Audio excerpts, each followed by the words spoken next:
So let's finish this session on advanced programming techniques for a definition of advanced by running some code. First of all, we have a cell to download file. I have already run it. You can have a look how to download things in Google Colab. This is one of the ways to do it, and it's convenient. Basically, we are going to have one function, and I'm going to speak about it because it's interesting, and we are going to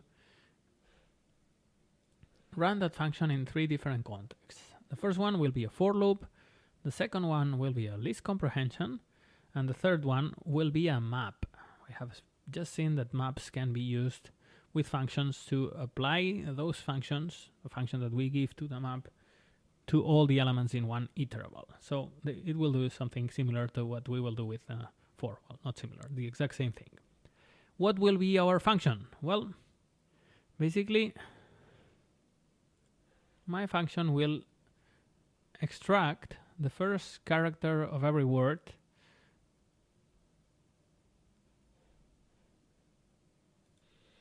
in one field that I'm giving it in a certain file, the file that we downloaded before that has many different fields. So it will select one field that I'm going to give it to it, and then go to that field and there select the first character of every word. Okay, so pretty complex things, and I'm really not going to stop at this here, but we are using regular expressions here, and we are using maps, and we are using, as you can see here, I'm defining one function inside of another function, and I'm doing that so that I can make functions that have this parameter built into them.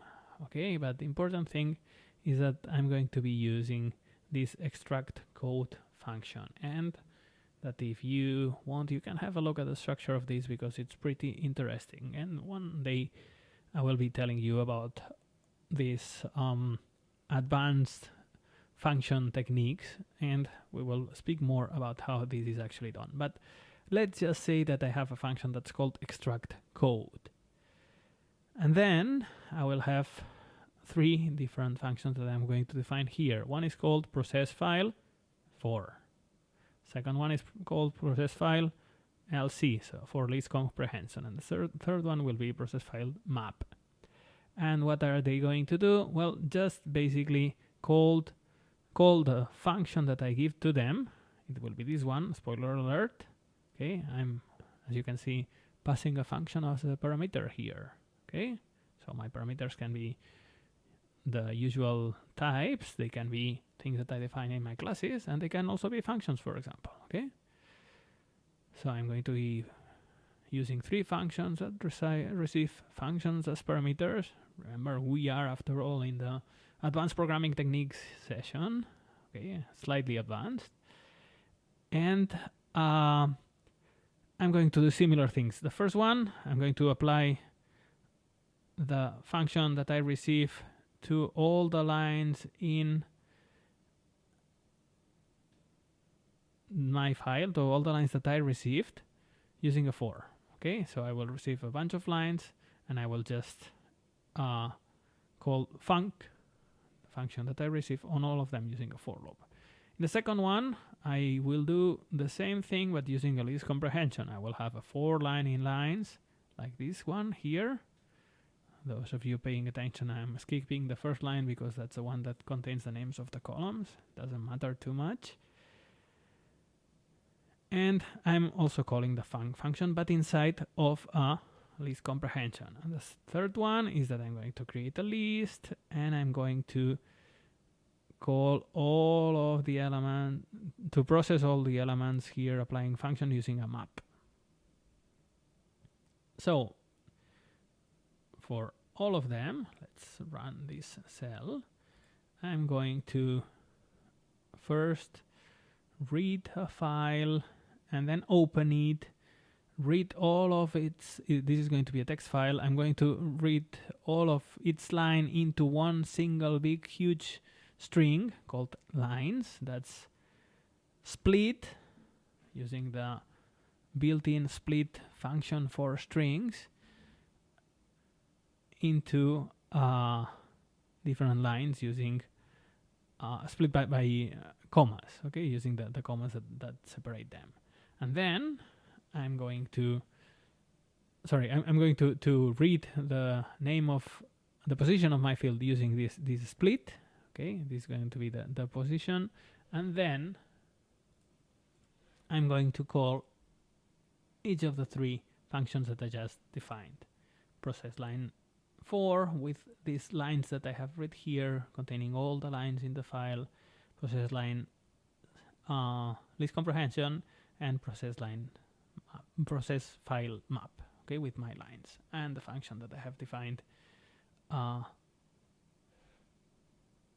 right here, extract code outer. Okay, of position. This is my function that I have defined. I have given this function here. Just a quick thing, I have done everything a number of times. I have repeated it 1,000 times, so I can observe my differences a little bit better. Okay, let's go through it. Let's go over it again, because I made a bit of a mess of explanation there. I'm going to get the name of a file, open it, and put all of its lines inside one single variable called, very creatively, lines. I'm going to make a note of the field in each line that I want to open, okay, with this split thing that you can have a look at it. I will define a function that I will apply to every line, and then in order to apply this function to all of these lines that I have here, I'm going to call 3 ways to process this file, this bunch of lines. Process file 4, process file list comprehension, and process file map. I'm going to repeat all of them the same number of times, so the time that it takes to compute is a little bit higher, and I can see the difference is better. Okay, this is not about making the fastest possible code. If it was about that, I will not be repeating things, and I will not be computing things in 3 different ways. This is about seeing the difference. Okay, so let's just do it. What is faster? Is the for loop faster? No, it is not. That's the whole point of what we are doing today. Is the list comprehension faster, or is the map faster? Well, what do you know? The for is faster. Let's run it again.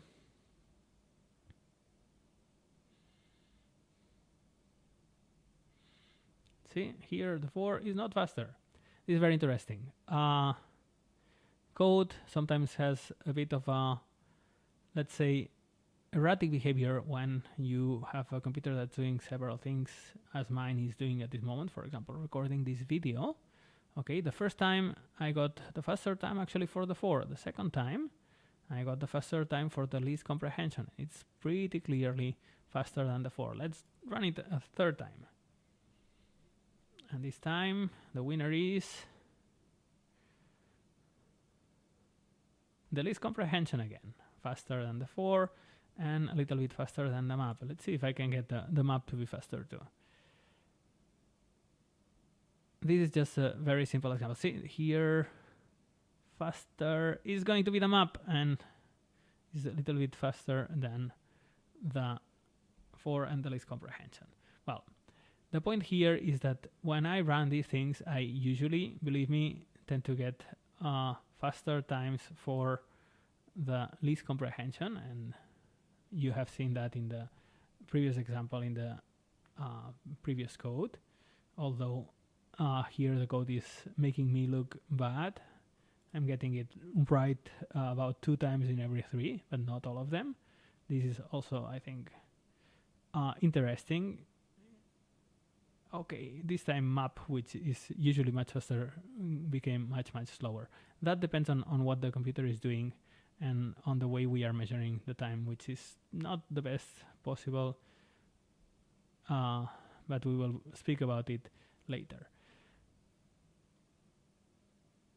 Basically, I think the point to be made here is that usually, believe me, when we try different approaches that are more specific, like list comprehensions as opposed to 4 are normally faster, okay? But that's not a complete given. It depends on other factors, like, for example, the business of the computer, what's happening with your data, where it's coming from, and so on and so forth. Okay, so in Python, finding not only the best algorithm in terms of asymptotic analysis, of which we did a whole lot in course 2 about algorithms and data structures, is important, but it's also important to find the best possible implementations for our code. And as a difference to many other programming languages, in Python the best possible implementation usually involves some very Python specific idioms. I'm going to leave it like this and pretend that the least comprehension is always the faster. Using these more specific idioms very regularly gives me faster code and also more compact code. Okay, it's called the demo effect. Well, that was an example with some pretty advanced programming techniques, functions out of functions, functions passed as parameters. I think that was pretty interesting. And even some, let's say, small experiment with times, which honestly did not go great, but I hope you got an idea. These things depend on the code that you do and the state of the computer, and generally least comprehensions and maps are faster than using our old regular force, although for simple tests like this one you can see that they are not too bad. Okay,